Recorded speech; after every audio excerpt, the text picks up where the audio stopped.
Ayan, hello guys. Good afternoon everybody. Kumalu. Kailangan natin lumaban sa buhay. Gusto ko ng gata. Nag-i-crave talaga ako sa langka. Baklo, baka buntis ko, baklo. Hindi, kakatapos lang ng regla. Si Erich ko parang di ko naririnig na nire-regla pa siya.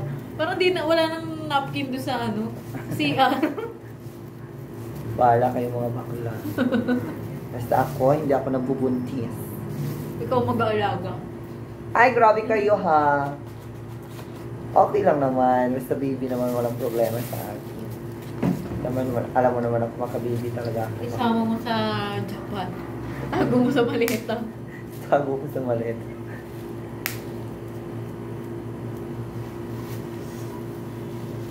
Kailan ko lang kasi natutunan kumain ng langka. Ganun lang pala lasa, no? Tapos ninanap-hanap ko na yung lasa na.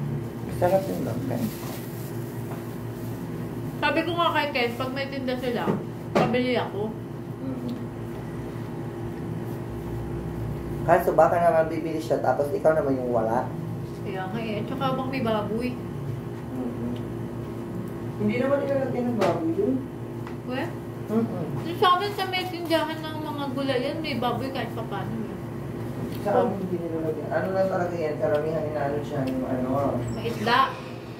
Yung maliliit na linis, tapos yung ano, yung shrimp or di kaya ano, crabs. Hindi maliliit. Sarap. Ayan, hello guys, let's eat together mga friendship Kumalu.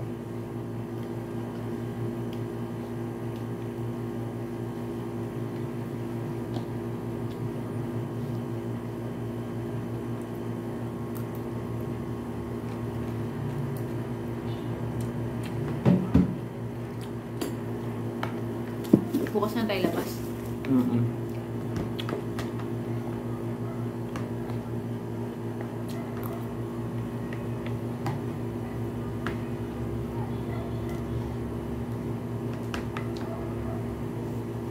Pwede nga akong akin bakla.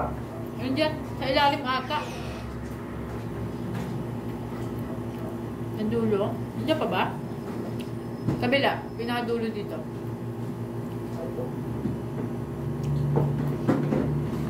Nagdala ko na, hindi ko naman nagagamit. Parang ikaw lang makakaubos ng selfie.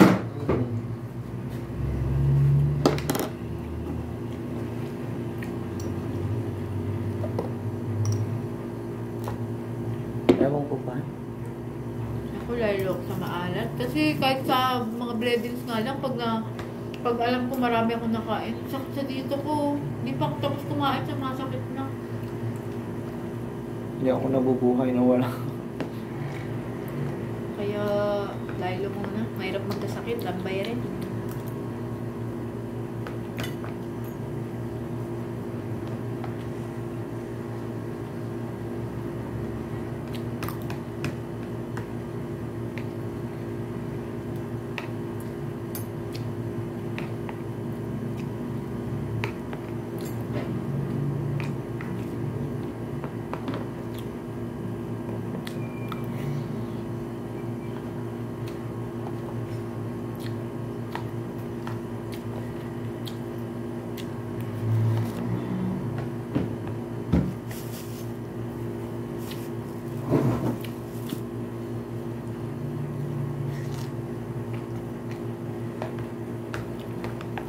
Bakit kaya pag chop suey, hindi talaga nilalagyan ng toyo, no?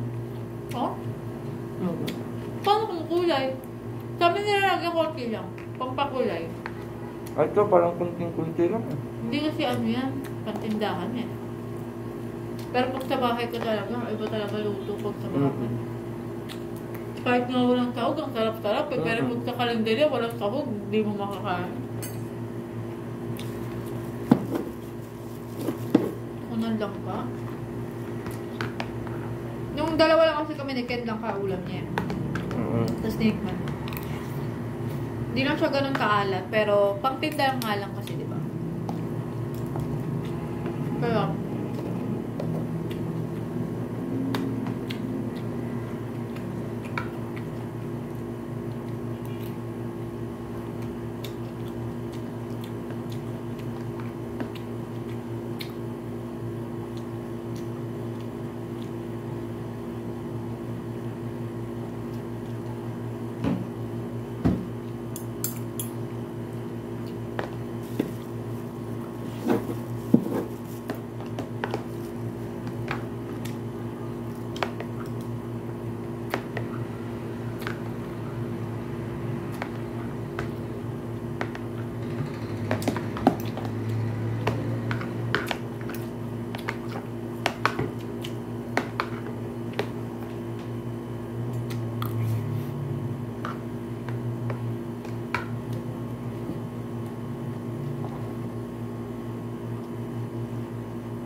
gatang lang. Pag sa kalendarya. 30. Marami na yan. Hmm? Gusto ko nun. Hindi ako mapapalagay pag ako nakaulap ng buka. Ang ulam ka kasi. Ilang nga kami, may baboy ka eh. May mga kalendarya. Yung daanan mo lang baboy. Ang gusto ko yung yung maraming gata, maraming sabaw, kahit konti lang sa langka. Mm-hmm. Kasi, ang sarap talaga ulamin ng kahit anong Basta ulam may na may gata. Oo. Ako gusto ko yung malunggay, may gata, tapos may saluyot, tapos may okra. Wow. Tsaka kalbasa. Mm-hmm. Hindi ko alam yung saluyot, ano ba yun? Sarap-sarap.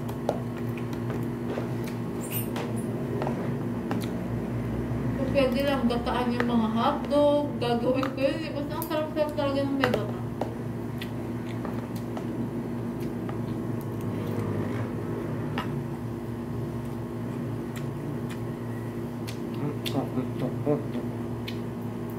Bye-bye guys.